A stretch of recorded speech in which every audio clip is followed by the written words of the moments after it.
আজকের গল্পের নাম হচ্ছে গুড্ডু ও সত্যের জয়। চট্টগ্রাম নূরপুরে গুড্ডু নামে এক বুদ্ধিমান ছেলে থাকত। সে খুব দুষ্ট হলেও তার মন ছিল সোনার মতো পরিষ্কার। একদিন সে বাজারে গেল আর দেখলো যে এক বৃদ্ধ লোক কাঁদছেন।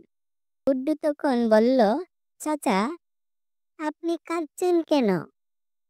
বৃদ্ধ বাবা বলল, আমার টাকা হারিয়ে গেছে, আমি তো খুব গরিব, এখন কি করব? গুড্ডু খুঁজতে শুরু করলো। কিছুক্ষণ পর সে রাস্তার ধারে একটা থলে পেল, যার মধ্যে ছিল বেশ কিছু টাকা। কিন্তু তার মন কাঁপছিল। এটা কি সে রেখে দিবে নাকি চাচাকে ফেরত দেবে? তখন গুড্ডু মনে মনে বলতে লাগলো, আল্লাহ তো বলেছেন চুরি করা হারাম। রাসূল সাল্লাল্লাহু আলাইহি ওয়াসাল্লাম বলেছেন আমানত রক্ষা করা মুসলিমের দায়িত্ব। গুড্ডু দৌড়ে গিয়ে চাচাকে টাকা ফেরত দিল। চাচা খুব খুশি হলেন এবং গুড্ডুকে আদর করে বললেন, বাবা, তুমি সত্যি এক ভালো ছেলে, আল্লাহ তোমার জীবনে বরকত দান করুন।